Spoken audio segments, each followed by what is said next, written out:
guys. Thank you so much for being here with me tonight.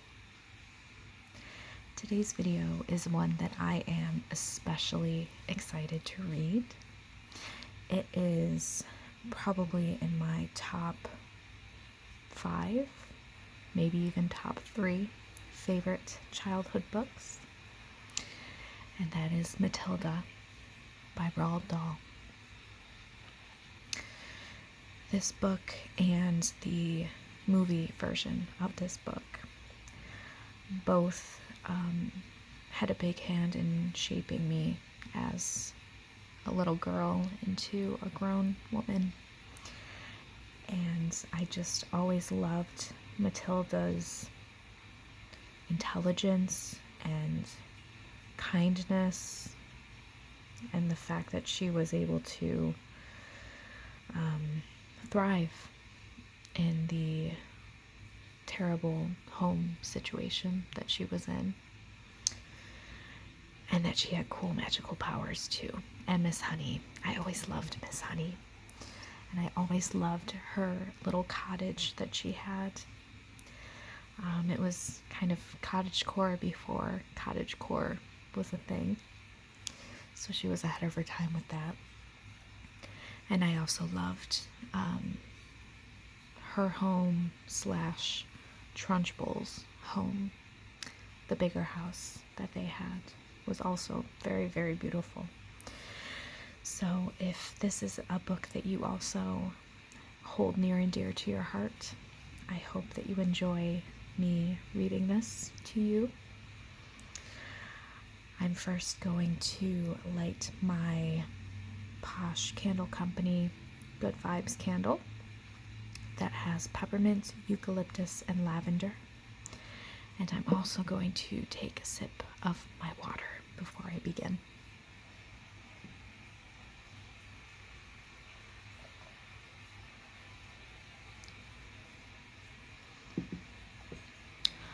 Also, do please let me know if you enjoy the background noise. I personally really like to have the sounds of rain in the background of anything that I do. I just find it to be very relaxing. So let me know, or let me know if you have any particular background noise requests, whether it's the sounds of the ocean, waves crashing against the shore, or crickets chirping at night, anything, please leave it in the comments below. So let's light this candle and start reading Matilda.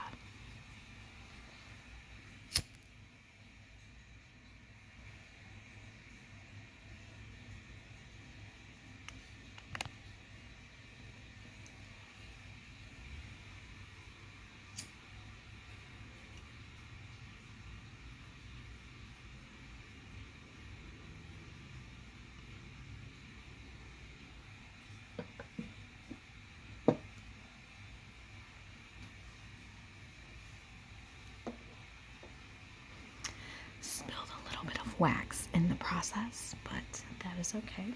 I will clean that up later.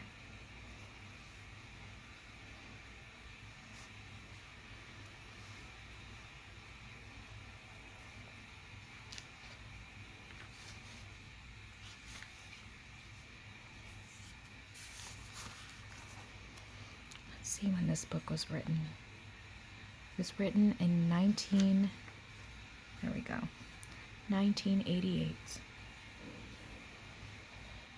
I don't know why it always interests me to see when classic books like this were written.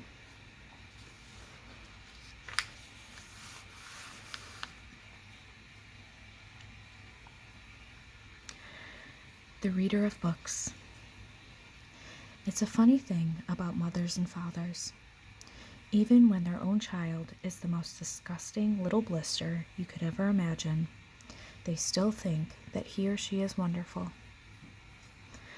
Some parents go further. They become so blinded by adoration, they manage to convince themselves their child has qualities of genius.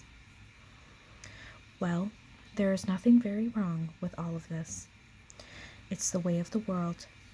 It is only when the parents begin telling us about the brilliance of their own revolting offspring that we start shouting, "Bring us a basin, we're going to be sick."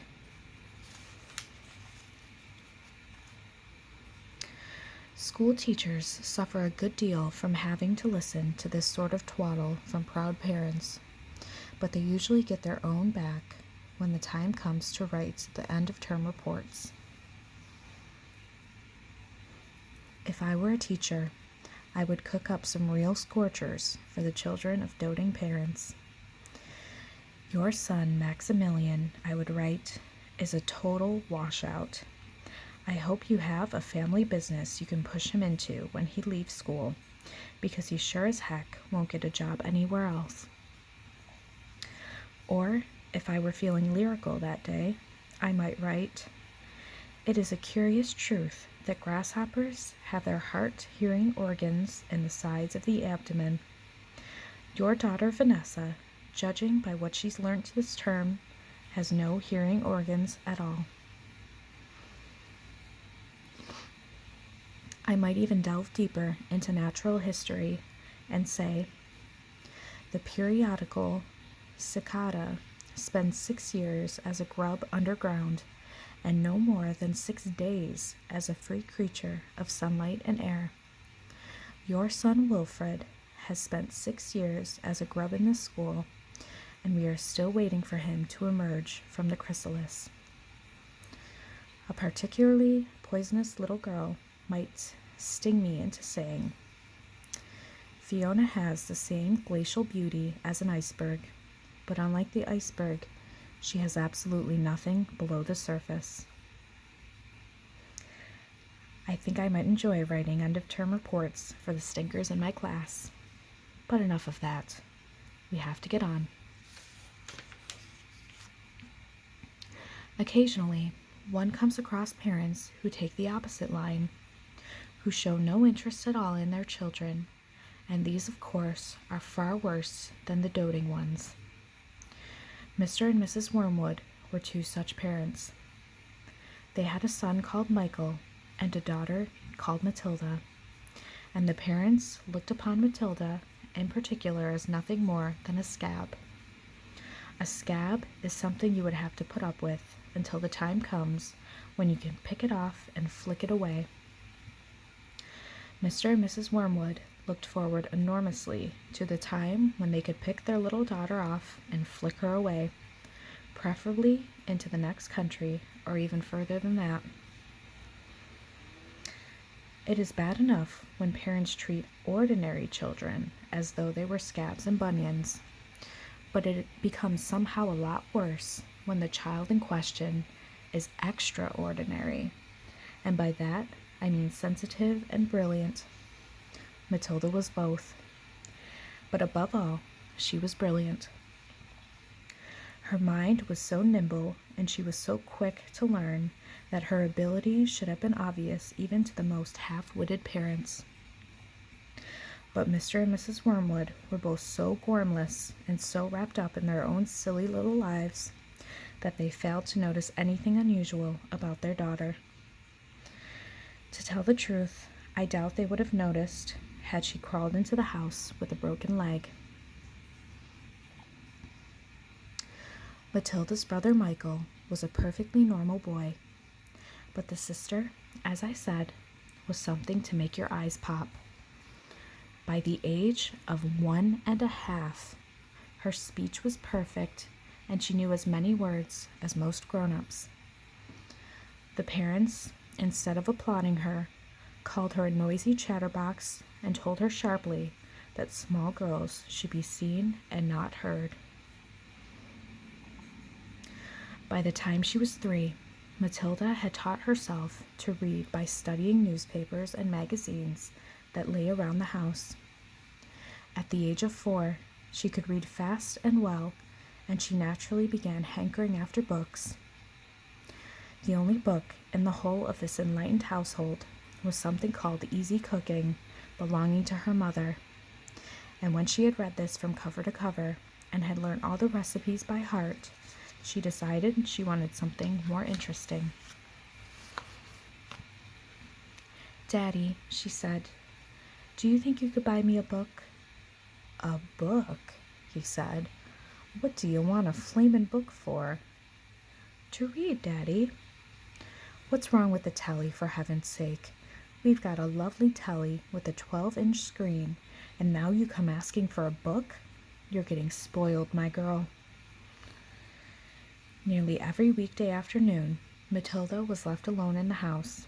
Her brother, 5 years older than her, went to school. Her father went to work, and her mother went out playing bingo in a town 8 miles away. Mrs. Wormwood was hooked on bingo and played it 5 afternoons a week. On the afternoon of the day when her father had refused to buy her a book, Matilda set out all by herself to walk to the public library in the village. When she arrived, she introduced herself to the librarian, Mrs. Phelps. She asked if she might sit a while and read a book. Mrs. Phelps, slightly taken aback at the arrival of such a tiny girl, unaccompanied by a parent, nevertheless told her she was very welcome. Where are the children's books, please?" Matilda asked. "They're over there on those lower shelves," Mrs. Phelps told her. "Would you like me to help you find a nice one with lots of pictures in it?" "No, thank you," Matilda said. "I'm sure I can manage." From then on, every afternoon, as soon as her mother had left for bingo, Matilda would toddle down to the library. The walk took only 10 minutes, and this allowed her 2 glorious hours sitting quietly by herself in a cozy corner, devouring one book after another. When she had read every single children's book in the place, she started wandering round in search of something else. Mrs. Phelps, who had been watching her with fascination for the past few weeks, now got up from her desk and went over to her. "Can I help you, Matilda?" "I'm wondering what to read next," Matilda said. "I've finished all the children's books." "You mean you looked at the pictures?" "Yes, but I've read the books as well." Mrs. Phelps looked down at Matilda from her great height, and Matilda looked right back up at her. "I thought some were very poor," Matilda said, "but others were lovely. I liked The Secret Garden best of all. It was full of mystery. The mystery of the room behind the closed door, and the mystery of the garden behind the big wall." Mrs. Phelps was stunned. "Exactly how old are you, Matilda?" 4 years and 3 months, Matilda said. Mrs. Phelps was more stunned than ever, but she had the sense not to show it. "What sort of a book would you like to read next?" she asked. Matilda said, "I would like a really good one that grown-ups read. A famous one. I don't know any names."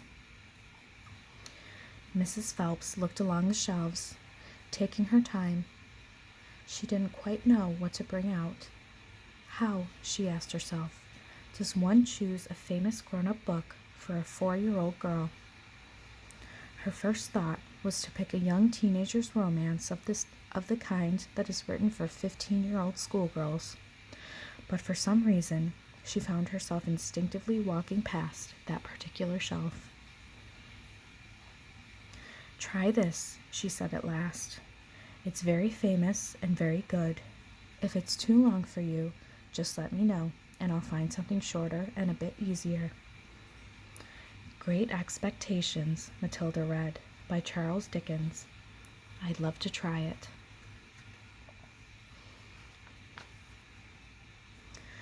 "I must be mad," Mrs. Phelps told herself, but to Matilda she said, "Of course you may try it." Over the next few afternoons, Mrs. Phelps could hardly take her eyes from the small girl sitting for hour after hour in the big armchair at the far end of the room with the book in her lap. It was necessary to rest it on the lap because it was too heavy for her to hold up, which meant she had to sit leaning forward in order to read. And a strange sight it was, this tiny, dark-haired person sitting there with her feet nowhere near touching the floor, totally absorbed in the wonderful adventures of Pip and old Miss Havisham and her cobwebbed house, and by the spell of magic that Dickens, the great storyteller, had woven with his words. The only movement from the reader was the lifting of the hand every now and then to turn over a page, and Mrs. Phelps always felt sad when the time came for her to cross the floor and say, "It's 10 to 5, Matilda." During the first week of Matilda's visits, Mrs. Phelps had said to her, "Does your mother walk you down here every day and then take you home?" "My mother goes to Aylesbury every afternoon to play bingo," Matilda has said. "She doesn't know I come here." "But that's surely not right," Mrs. Phelps said. "I think you'd better ask her." "I'd rather not," Matilda said. "She doesn't encourage reading books, nor does my father." "But what do they expect you to do every afternoon in an empty house?" "Just mooch around and watch the telly." "I see." "She doesn't really care what I do," Matilda said a little sadly. Mrs. Phelps was concerned about the child's safety on the walk through the fairly busy village high street and the crossing of the road, but she decided not to interfere.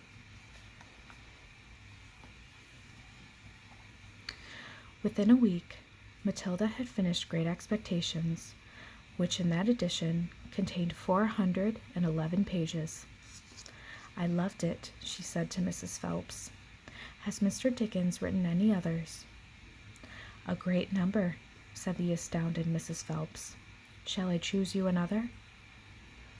Over the next 6 months, under Mrs. Phelps's watchful and compassionate eye, Matilda read the following books: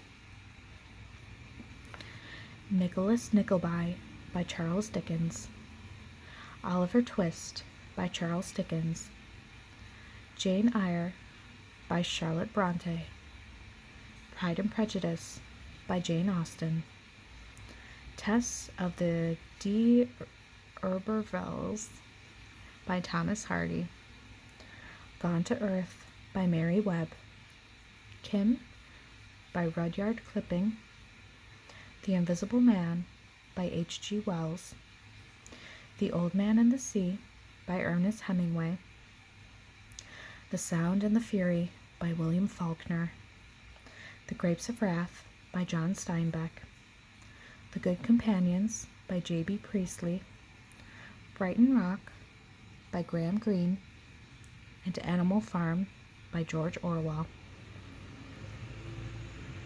It was a formidable list, and by now Mrs. Phelps was filled with wonder and excitement, but it was probably a good thing that she did not allow herself to be completely carried away by it all. Almost anyone else witnessing the achievements of this small child would have been tempted to make a great fuss and shout the news all over the village and beyond, but not so Miss Phelps. She was someone who minded her own business and had long since discovered it was seldom worthwhile to interfere with other people's children. "Mr. Hemingway says a lot of things I don't understand," Matilda said to her, "especially about men and women, but I loved it all the same. The way he tells it, I feel I am right there on the spot watching it all happen." "A fine writer will always make you feel that," Mrs. Phelps said. "And don't worry about the bits you can't understand. Sit back and allow the words to wash around you like music." I will. "Did you know," Mrs. Phelps said, "that public libraries like this allow you to borrow books and take them home?" "I didn't know that," Matilda said. "Could I do it?" "Of course," Mrs. Phelps said. "When you have chosen the book you want, bring it to me so I can make a note of it, and it's yours for 2 weeks. You can take more than one if you wish." From then on, Matilda would visit the library only once a week in order to take out new books and return the old ones. Her own small bedroom now became her reading room, and there she would sit and read most afternoons, often with a mug of hot chocolate beside her. She was not quite tall enough to reach things around the kitchen, but she kept a small box in the outhouse, which she brought in and stood on in order to get whatever she wanted. Mostly it was hot chocolate she made, warming the milk in a saucepan on the stove before mixing it. Occasionally she made Bovril or Ovaltine. It was pleasant to take a hot drink up to her room and have it beside her as she sat in her silent room, reading in the empty house in the afternoons. The books transported her into new worlds and introduced her to amazing people who lived exciting lives. She went on olden-day sailing trips with Joseph Conrad. She went to Africa with Ernest Hemingway, and to India with Rudyard Kipling. She traveled all night, all over the world, while sitting in her little room in an English village. And that is where I'm going to leave off. The next chapter is called Mr. Wormwood, the Great Car Dealer. And we will save that for another day. I hope that you enjoyed this video, and I hope that you enjoyed this new book that I am going to start reading for you guys. Please, as always, let me know if you have any requests in the comments, and let me know what you think of my book choice, if you liked it, or if you have any fond memories of the book or the movie. I hope that you feel much more relaxed, and I hope that you're ready for a beautiful night's sleep. Thank you so much for joining me, and I will see you in my next video. Good night.